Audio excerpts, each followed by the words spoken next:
The new sports car gleamed like fresh blood in my parents' driveway. I gripped my steering wheel, knuckles white, as Sydney twirled in circles around it, squealing like she'd just won the lottery. Maybe she had, with my money. My name is Sophie, and I just watched my sister steal my future. "Isn't she gorgeous?" Sydney ran her manicured fingers along the hood. "I got such a good deal. The salesman practically gave it away." I stepped out of my sensible Honda, still in my work clothes, from a 12-hour day at the financial firm. My phone buzzed again. Probably another overdraft alert from my savings account. I'd been ignoring them for the past hour, praying it was all a mistake. "Sydney." My voice came out steadier than I felt. "Where did you get the money for this?" She tossed her perfectly styled hair, identical to our mother's. "Oh, don't start with the lecture. Mum and Dad helped me figure it out. Right, guys?" Our parents stood in the background, champagne glasses in hand. Mum gave me that familiar pleading look, the one that always meant, "Don't rock the boat." "Your sister needed reliable transportation, honey," Mum said, stepping forward.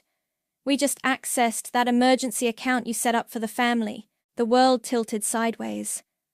"That wasn't an emergency account. That was my house down payment. $50,000. My entire savings." "Don't be dramatic." Sydney rolled her eyes. "You can save it up again. You're good with money. It's like your whole thing. Besides, you're always saying family comes first." "Family comes first?" I pulled out my phone, showing her the balance. "You drained my account down to $127,943, without asking me, without even telling me." Dad cleared his throat. "Now, Sophie, your sister has interviews coming up. She needs to make the right impression." "Interviews?" I laughed, the sound harsh and foreign. "For what? The 3 jobs she's quit this year? Or the degree she never finished?" "That's not fair." Sydney's face crumpled into tears, right on cue. "Mum, she's being mean." "Sophie, please." Mum rushed to comfort Sydney. "You know your sister's been struggling. We need to support her right now. You've always been the strong one." The strong one. The responsible one. The one they could count on to clean up their messes, cover their bills, keep their secrets. I'd been doing it since I was 12, watching Mom sleep off her headaches while I got Sydney ready for school.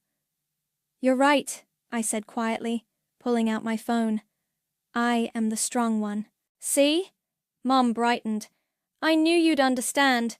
I'm also the one whose name is on all the family financial accounts." I dialed the bank's number, the one who's been covering Dad's credit card payments since his early retirement, the one whose savings account was collateral for your emergency line of credit. Dad's champagne glass froze halfway to his lips. "What are you doing?" "Yes, hello." I spoke clearly into the phone. "This is Sophie Price. I need to close account number 847392, effective immediately. Yes, I understand this will affect linked accounts. That's exactly what I want." "Sophie, stop." Mum lunged for my phone, but I stepped back. "You can't do this." "Actually, I can. It's my money." I met Sydney's wide eyes. "Enjoy the car, sis. Hope it was worth it." "You're just jealous," Sydney shouted after me as I walked to my car. "Jealous that Mum and Dad love me more, that I'm living my life while you're just boring." I paused, hand on my car door. "You know what's interesting about karma, Sydney? It's not always patient. Sometimes it shows up the second you deserve it." "What's that supposed to mean?" she demanded. I smiled, sliding into my driver's seat. "You'll find out in about, 72 hours when those credit cards stop working, give or take." The last thing I saw in my rearview mirror was Dad frantically dialing his phone while Mom hugged a sobbing Sydney. They looked exactly like the family portrait on their wall. Perfect composition, Mom and Dad flanking their favorite daughter. The portrait I'd paid for last Christmas, like I'd paid for everything else. But not anymore. I pulled over 2 blocks away, hands shaking as I dialed another number. Bryce? It's me. Remember when you said I should stop enabling them? Well, I just did something extreme. Finally, he answered. Want to grab a drink and tell me all about it? I glanced back toward my parents' house, where Sydney's new car still gleamed in the fading sunlight. Yes, and Bryce. Bring your laptop. We're going to need it. The sun set behind me as I drove away, leaving the golden child and her kingdom of cards behind. They say revenge is a dish best served cold, but I was just getting warmed up. 3 days, Bryce said, sliding his laptop across the bar. That's how long it'll take for the bank's system to fully process the account closure and trigger the domino effect. I stared into my gin and tonic, ice cubes clinking as I swirled the glass. They've called 17 times since yesterday. I stopped counting the texts. Let me see. Bryce scrolled through my phone. Sophie, please call us immediately. This is an emergency. Your sister is crying herself sick. Oh, this is rich. We raised you better than this. Did they, though? I took another sip.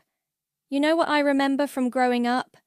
Making Sydney's lunch while Mom was resting. Helping Dad balance checkbooks at 13 because he couldn't figure out why they were always overdrawn.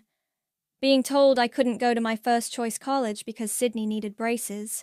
And now they took your house down payment. Bryce's fingers flew across the keyboard. Look at this. They've been siphoning money from your linked accounts for years. Small amounts, but it adds up. 20 here, 50 there. The bar's dim lighting couldn't hide the growing list of transactions. They thought I wouldn't notice, because I never did before. My phone buzzed again. Mom's face filled the screen. You should answer it, Bryce said. They need to understand this isn't a game anymore. I took a deep breath and picked up. Hello? Sophie! Mum's voice cracked with panic. The bank called. They're saying something about defaulted credit lines and frozen accounts. What did you do? Exactly what I said I would. I closed my accounts. But your father's cards aren't working. We have bills due. Sydney needs, I cut her off. What about what I need, Mom? Like the house I've been saving for since I was 23. That's different. We're family. Family doesn't steal from each other. We didn't steal. Mum's voice rose. We borrowed. You know we're good for it. I laughed. Are you? Really? Because according to Dad's credit report, yes, I can see it. I'm still listed as an authorized user. You're maxed out on 6 cards. Cards I've been making minimum payments on for 2 years. Silence crackled over the line. Sophie! Mom's voice dropped to a whisper. Please, just come over. We can talk about this. Sure. I finished my drink. I'll be there in 20 minutes. Bryce raised an eyebrow as I hung up. You're really going? They need to see my face when their world crashes down. I grabbed my purse. Want to drive? 20 minutes later, I walked into my parents' living room. Sydney's mascara-streaked face glared at me from the couch. Dad paced by the window, phone pressed to his ear. The bank won't budge, he announced, hanging up. They're calling in all the credit lines by Friday. Something about... what was it? Unlinked collateral. That would be my savings account. I sat in the armchair, crossing my legs. The one Sydney emptied for her midlife crisis car. This isn't funny, Sydney shrieked. They're saying I might lose the car. Do you know how embarrassing that would be? Almost as embarrassing as having to tell my realtor I lost my down payment. I kept my voice level. Or maybe as embarrassing as finding out my family's been treating me like their personal ATM for years. We never meant to hurt you, Mum started crying. Things have been tight since your father retired. At 55, with no savings, after I told him it was a terrible idea. Dad's face reddened. Now listen here, young lady. No, you listen. I stood up. For years, I've covered your mistakes, paid your bills, kept your secrets. And how do you repay me? by helping Sydney steal the one thing I was saving for myself. But you're so good with money, Sydney wailed. You can just save it up again. You're right. I am good with money. I walked to the door, which is why I'm cutting you all off. For good. You can't do this to us! Mom grabbed my arm. We're your parents! I gently removed her hand. Parents protect their children. They don't use them as financial cushions. They don't steal their dreams to fund another child's impulse purchases. Sophie, please! Dad's voice cracked. Check your mail tomorrow, I said, opening the door. The bank's sending formal notices about the default. Oh, and Sydney? Better park that car in the garage. Repo men work at night. The door closed behind me with a soft click. In the driveway, Bryce waited in his car, engine running. You okay? He asked as I buckled in. I watched my mother's silhouette appear in the window, phone already pressed to her ear, probably calling her sister to borrow money. No, I answered honestly. But I will be. For the first time in my life, I will be. They're outside again, Bryce said, peering through my apartment blinds. Your mom's crying in the car while Sydney's buzzing every unit in the building. I didn't look up from my laptop. They've been doing this for 3 days. The neighbors are starting to complain. My phone lit up with another text from Sydney. You're destroying this family. Actually, a new voice called from my kitchen. They're destroying themselves quite nicely without your help. Eliza, my best friend and realtor, emerged with 3 cups of coffee. The repo men picked up Sydney's car this morning. I may have recorded it for posterity. Show me, I said, reaching for her phone. The video showed Sydney screaming at 2 impassive men as they hooked up her red sports car to a tow truck. Mum tried to block them with her body, while Dad waved papers in their faces. Those papers, I pointed, are probably the loan documents they forged my signature on. Found that out yesterday. Identity theft? Eliza whistled. That's not just karma anymore. That's criminal. The buzzer rang again. Sydney's voice crackled through the intercom. I know you're in there. You can't ignore us forever. Watch me, I muttered, but Eliza was already striding to the intercom. Listen up, you entitled little brat, she snapped into the speaker. Your sister's not available to bail you out anymore. Try getting a job instead of a lawyer. You'll need both. Bryce choked on his coffee. Damn, Eliza. Someone had to say it. She turned to me. Speaking of lawyers, did you file those identity theft charges? Tomorrow morning. I pulled up the documents on my screen. Along with proof they used my information to secure loans I never approved. The buzzer started again, this time continuously. Mum's voice joined Sydney's, both talking over each other in desperate pleas. That's it. Eliza grabbed her purse. I'm calling the police. This is harassment. Wait, I said, standing up. I'll handle it. I took the elevator down, my heart pounding but my steps steady. The lobby doors opened to reveal Sydney's mascara-streaked face pressed against the glass, Mum hovering behind her. Finally! Sydney shoved through the door as I opened it. Do you know what you've done? The bank froze everything. They're saying Dad might face fraud charges. That's what happens when you forge loan documents, I replied calmly. We didn't forge anything, Mom protested. We just used your information as a guarantor. You've always helped before. Always helped? Something snapped inside me. You mean like when I was 14, getting up at 5 a.m. to tutor Sydney before school because you couldn't be bothered? Or when I worked 2 jobs in college while Sydney dropped out of 3 universities on my dime? That's not fair. Sydney stepped closer. You're just jealous because what? I cut her off. Because Mum and Dad love you more? They can keep their love. I'm done paying for it. Please, Mom grabbed my hand. We can fix this. Just talk to the bank. Tell them it was a misunderstanding. I pulled my hand away. Like when I was 10 and you borrowed my birthday money from Grandma for Sydney's dance lessons? Or last Christmas when Dad borrowed my credit card for her spring break trip? Those were different times. No. My voice was ice. Those were practice runs. You've been testing my boundaries my whole life, seeing how much you could take before I broke. Guess what? You finally did it. Sydney's face crumpled. But you're my sister. You're supposed to protect me. I did protect you. For 29 years, I protected you from consequences. Not anymore. A police car pulled up to the curb. Eliza stepping out of her car behind it. Miss? The officer approached. We received a complaint about harassment. That's them, Eliza pointed. They've been harassing my friend for days. Mom's face went pale. Sophie, you wouldn't. I would. I stepped back into my building. And if you come here again, I'll add it to the identity theft charges I'm filing tomorrow. Identity theft? The officer's expression hardened. Ma'am, I'm going to need you both to step away from the building. I watched through the lobby windows as the officer escorted them to their car.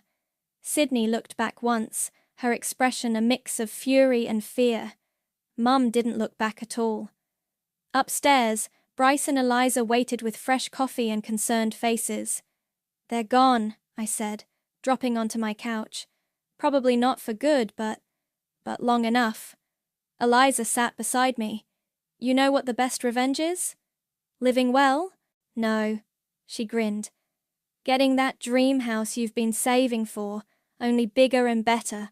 And guess what? I just found one in your price range, now that you're not supporting 4 people. For the first time in days, I smiled. Show me. You're not going to believe this, Bryce said, his laptop casting a blue glow across my kitchen table. I found something while tracking those old joint accounts. It was midnight, and we'd been digging through financial records for hours. Empty takeout containers littered the table, evidence of our impromptu investigation session. Show me. I leaned over his shoulder. See these transfers? He pointed to a series of transactions.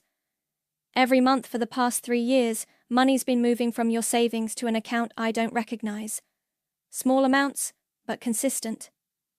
I squinted at the screen. That's not possible. I monitor everything. They did it through that old joint account you opened with your mom in college, the one you forgot about. His fingers flew across the keyboard. They've been using it as a pipeline. My phone buzzed. Another text from Sydney. Dad's having chest pains because of you. Hope you're happy. Ignore her, Bryce said, not looking up. Wait. Holy shit. Sophie, look at this. The screen showed a web of transactions, spreading like a corrupt family tree. Money flowing from my accounts through various channels, always ending up in Sydney's pocket or my parents' credit card payments. $300,000, Bryce whispered. That's how much they've siphoned over the years. The room spun. I grabbed the counter for support. That's impossible. The numbers don't lie. He pulled up more documents. And there's something else. Your name's on Sydney's car loan as a co-signer. Did you sign anything? Never. Then we've got them. He reached for his phone. This is straight-up fraud. A knock at my door made us both jump. I checked the peephole. It was Eliza, holding a manila envelope. You need to see this, she said, bursting in. I was checking property records for that house we looked at, and guess what popped up? Your parents listed you as a guarantor on their condo refinance. Last week. What? I snatched the papers. There was my signature, forged again. They're desperate, Bryce said. The banks are closing in, and they're using your name to try to stay afloat. My phone rang. My boss, Garrett. At midnight. Sophie. His voice was grave when I answered. I'm sorry to call so late, but there's something you should know. Your sister just applied for a job here. She listed you as a reference, and there are some discrepancies in her application. What kind of discrepancies? She claims she has a finance degree and 3 years of experience, says you can verify it. I laughed, the sound hollow.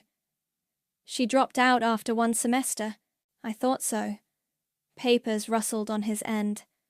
Sophie, given your position at the firm, if she's attempting fraud. I understand. I straightened my spine. Garrett, I need to tell you something about my family. 20 minutes later, I hung up. Bryce and Eliza watched me expectantly. Well, Eliza prompted. Garrett's reporting the fraudulent application. I sank into a chair. And he's giving me tomorrow off to file police reports. Good. Bryce turned his laptop around. Because there's more. Remember that private school Sydney went to senior year? The one that mysteriously waived her tuition? I nodded. They didn't waive it. Your parents used your information as a guarantor. You've been paying it off through automatic withdrawals for 6 years. Fresh rage coursed through me. That's why they insisted I keep that joint account open. They said it was for emergencies. The emergency was their lifestyle, Eliza snorted, and Sydney's inability to function as an adult. My phone buzzed again. A family group text from Mum. Your father's in the ER. His blood pressure's through the roof. Please, Sophie, if you ever loved us. Don't answer. Eliza grabbed my phone. They're trying to manipulate you. Again. I know. I stood up, pacing. But what if he's really sick? Then that's on them, Bryce said firmly. They made their choices, for years. Another text popped up, this time from Sydney. If anything happens to Dad, it's your fault. I'll never forgive you. I took my phone back from Eliza, typing quickly. If anything happens to Dad, it's because of choices you all made. Choices that are about to have very real consequences. What are you going to do? Eliza asked softly. I looked at the stack of evidence on my table. Forged signatures, fraudulent loans, years of financial abuse documented in black and white. I'm going to do what I should have done years ago. I picked up my phone again. I'm calling the police, and then I'm calling every bank they've defrauded using my name. They're your family, Bryce said quietly. No, I replied, dialing the number. They're criminals who happen to share my DNA, and it's time they learned that karma has a badge. The police station's fluorescent lights made everything look harsh and washed out. Detective Rivera spread the documents across her desk, eyebrows rising as she flipped through each page. This is extensive, she said, looking up at me. And you're saying this has been going on for years? I didn't realize how long until yesterday. I handed her another folder. These are the forged loan documents, my signature's on all of them, but I never signed anything. And your parents and sister did this? Yes. My voice didn't shake anymore when I said it. They used my information to secure loans, open credit lines, even co-sign a car. The detective made notes, her face grim. This is serious fraud, miss. Once we file these charges, there's no going back. Are you sure you want to proceed? My phone buzzed. Another text from Sydney. Dad's being released from the hospital. No thanks to you. Mum's crying herself sick. How can you be so heartless? I turned my phone around to show the detective. This is why I'm sure. They're still trying to manipulate me, even now. I see this more often than you'd think, she said kindly. Family financial abuse is... The door burst open. Garrett, my boss, strode in with a thick manila envelope. Sorry I'm late, he said, taking a seat. But I brought something you need to see. Sydney's fraudulent job application was just the tip of the iceberg. He spread more documents across the detective's desk. Employment verifications, academic records, loan applications, all with my forged signature as a reference or guarantor. She's been using your name to apply for jobs across the city, Garrett explained. claiming you'd verify her fake credentials. Some companies have already started investigating. Detective Rivera's pen moved faster. This changes things. We're looking at multiple counts of fraud, identity theft, and financial abuse. My phone rang. Mom again. The detective nodded for me to answer and put it on speaker. Sophie, please. Mom's voice crackled through. The bank is threatening to press charges against your father. They're saying something about loan fraud. You have to help us. I can't, Mom. Not anymore. But we're family, after everything we've done for you. Everything you've done for me? I laughed. You mean stealing my identity? Forging my signature? Draining my accounts? We never meant to hurt you. We just needed help. And you're so good with money. Mrs. Price, Detective Rivera cut in. This is Detective Rivera with the Financial Crimes Unit. I advise you to stop talking and contact a lawyer immediately. The line went dead. That should give them something to think about, the detective said, gathering the documents. We'll start processing these right away. Given the evidence, we should have arrest warrants by morning. Arrest warrants? My stomach lurched. They'll actually be arrested. This is felony fraud, Garrett said gently. What did you think would happen? Before I could answer, my phone exploded with texts from Sydney. What did you do? The police are calling Mom and Dad. I can't believe you'd betray us like this. You're dead to me. The last message was a photo of us as kids, me helping Sydney with her homework, both of us smiling. The caption read, "Remember when you were actually a good sister?" That's their specialty, I told Detective Rivera, showing her the messages. Emotional manipulation. They take and take, then make you feel guilty for noticing.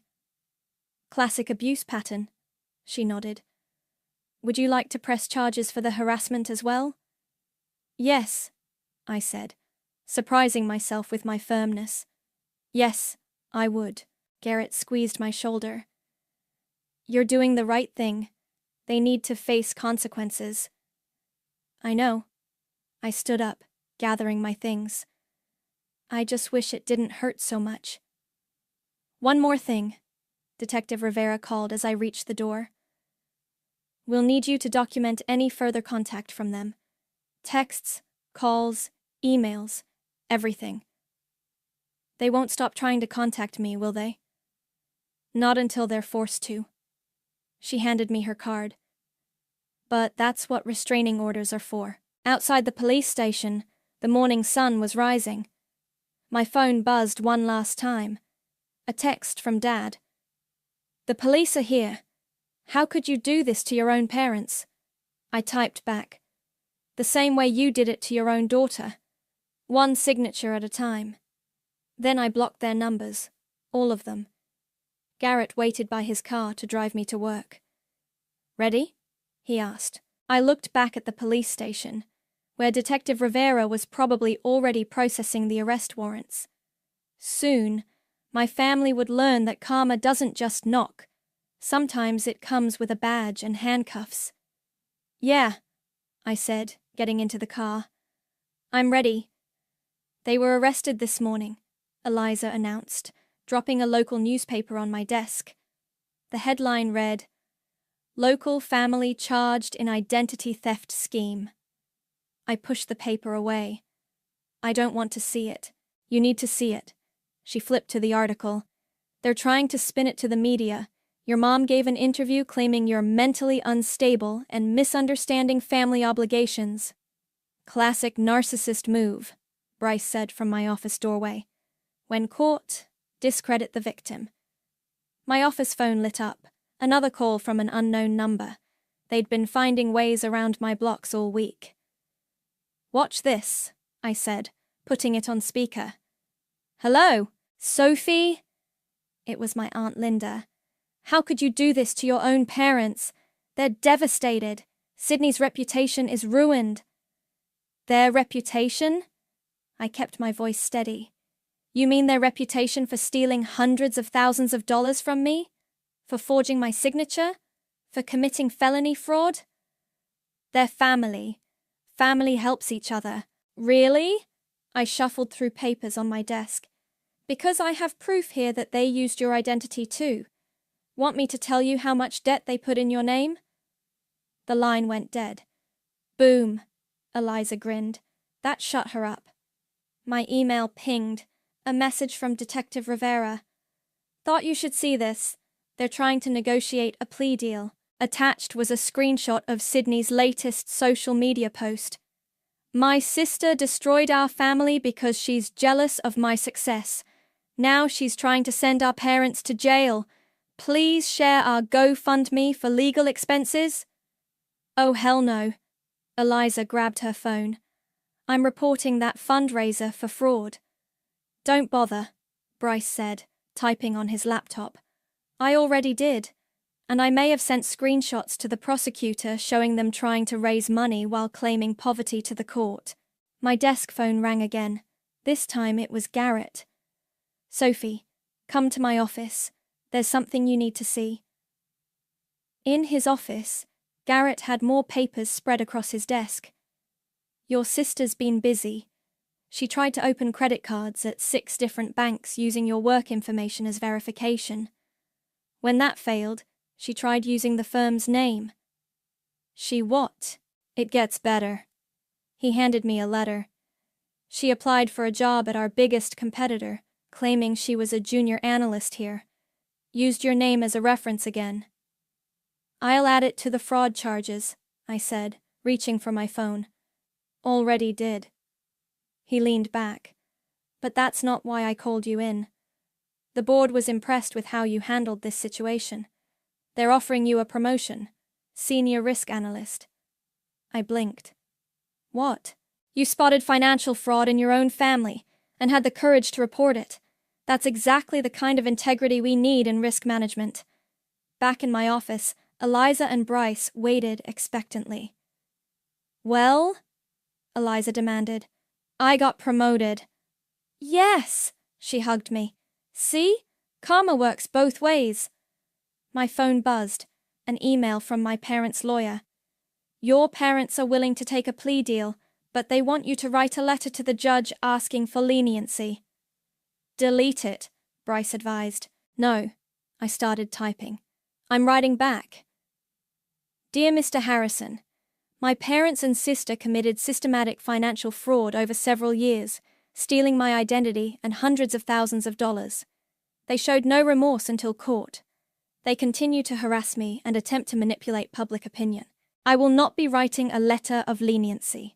Instead, I will be submitting a victim impact statement detailing every forged signature, every stolen dollar, and every attempt to destroy my reputation when I finally stood up for myself. They wanted to play games with the legal system? Game on. Regards, Sophie. Savage, Eliza whispered, reading over my shoulder. No. I hit send. Just honest. Finally. My phone lit up with a text from Detective Rivera. Your parents' house just went into foreclosure. They're being evicted next week. I stared at the message, remembering Sunday dinners in that house, holidays, birthdays. All fake. All built on stolen money and lies. You okay? Bryce asked softly. I will be. I looked out my office window, where the city stretched out below. Somewhere out there, my family was facing real consequences for the first time in their lives. You know what's funny? They always said I was the responsible one, the boring one, the one who needed to help everyone else shine. And now? Now I'm the one with the promotion, the clean credit score, and the clear conscience. I turned back to my desk. They can keep their drama. I've got work to do. Speaking of work, Eliza pulled out her tablet. Ready to look at more houses? There's a beautiful one just listed. Perfect for a newly promoted senior risk analyst. I smiled. Show me. The courtroom felt smaller than I expected. My parents sat at the defendant's table, looking diminished in their court-appropriate clothing. Sydney slouched in the gallery behind them, shooting me venomous glares. "All rise," the bailiff called. Detective Rivera squeezed my hand as I stood. "You ready?" I nodded, gripping my victim impact statement. 3 pages that had taken weeks to write, each word weighted with years of suppressed truth. "The state versus April and Philip," the judge began, but was interrupted by commotion at the courtroom door. My parents' lawyer rushed in, whispering urgently to them. Mom's face crumpled. Dad's shoulders slumped. "Your Honor," their lawyer addressed the court. "My clients wish to change their plea to guilty on all counts." Sydney's gasp echoed through the courtroom.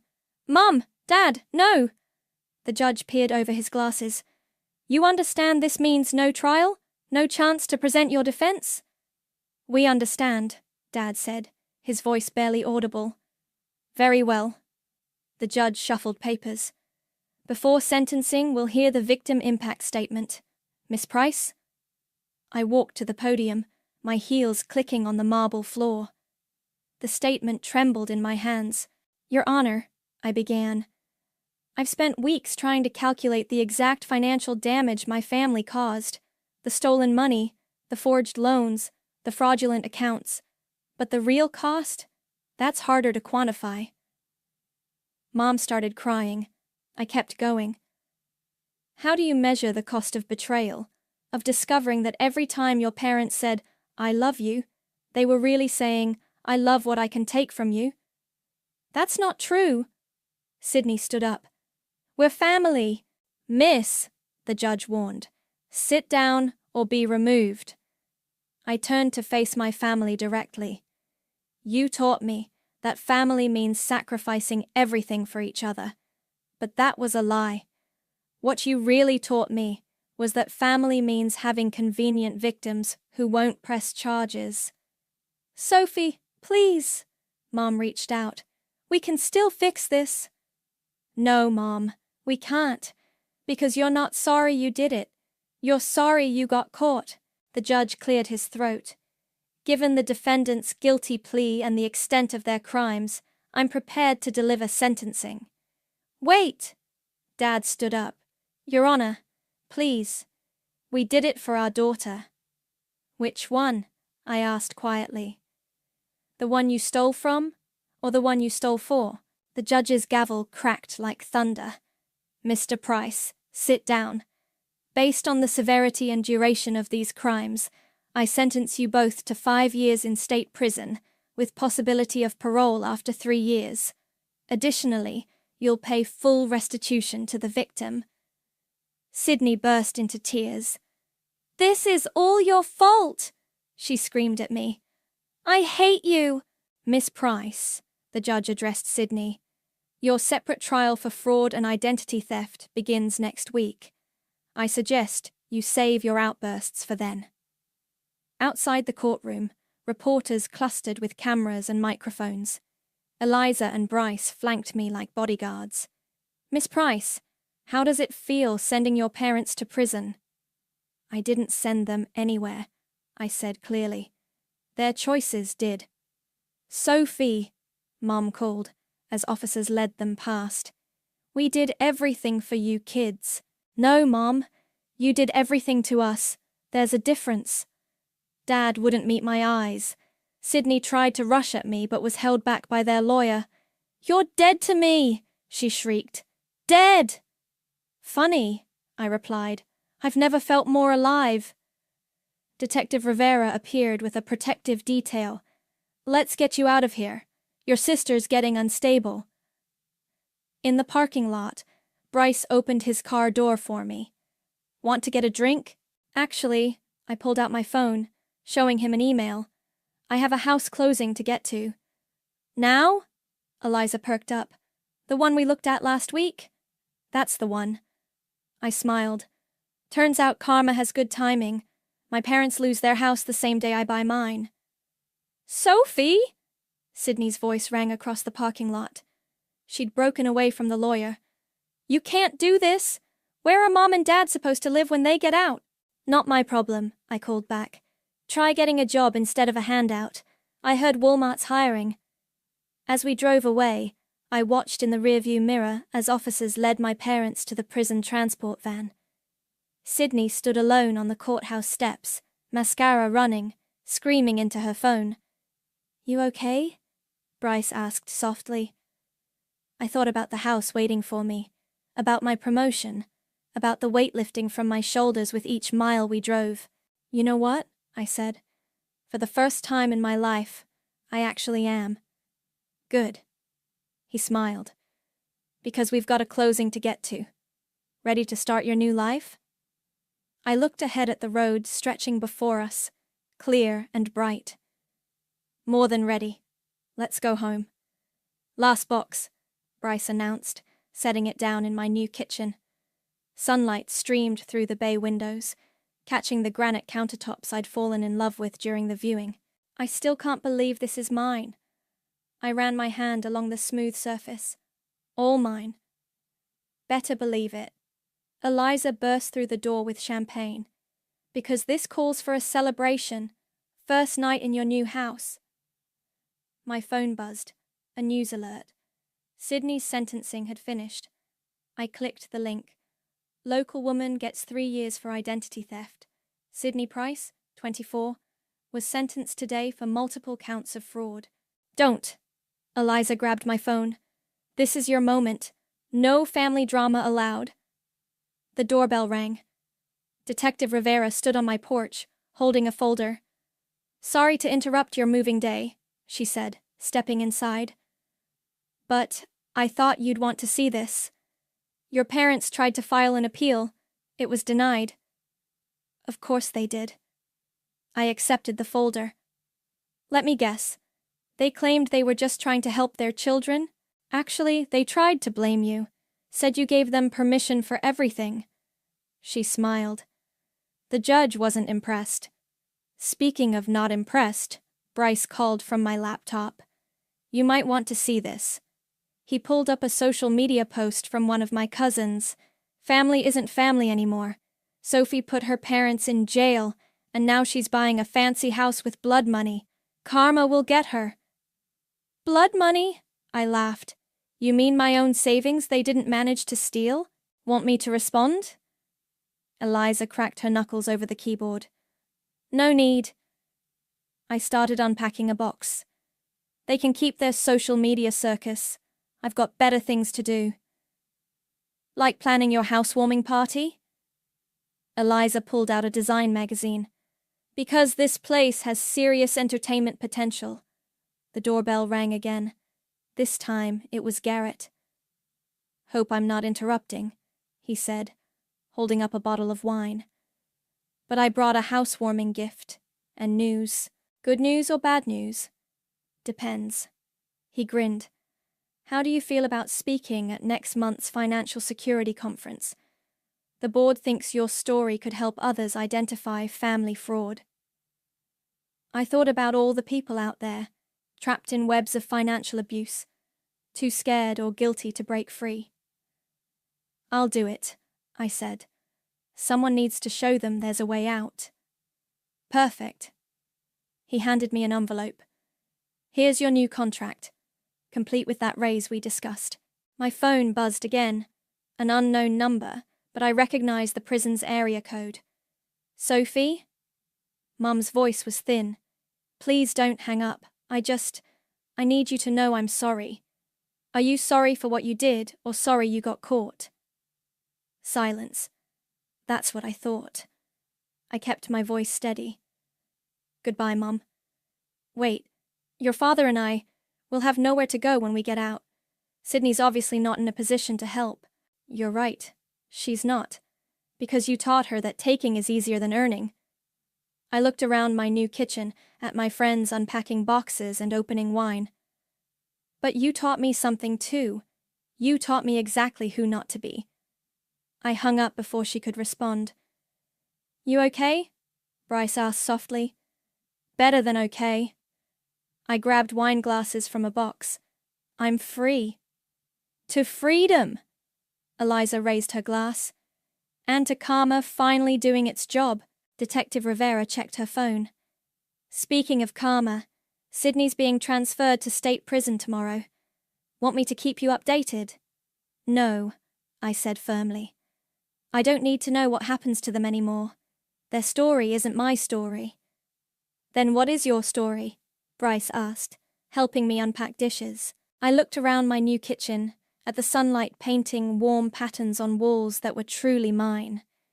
At friends who supported me through everything. At a career that rewarded integrity instead of manipulation. My story? I smiled.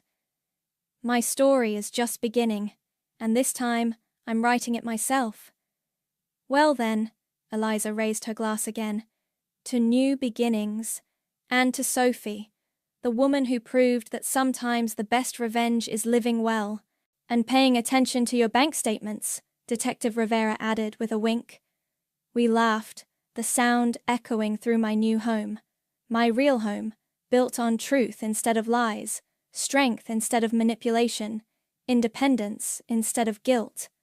Outside, a moving truck drove past, carrying my parents' repossessed furniture to auction. But I didn't watch it go.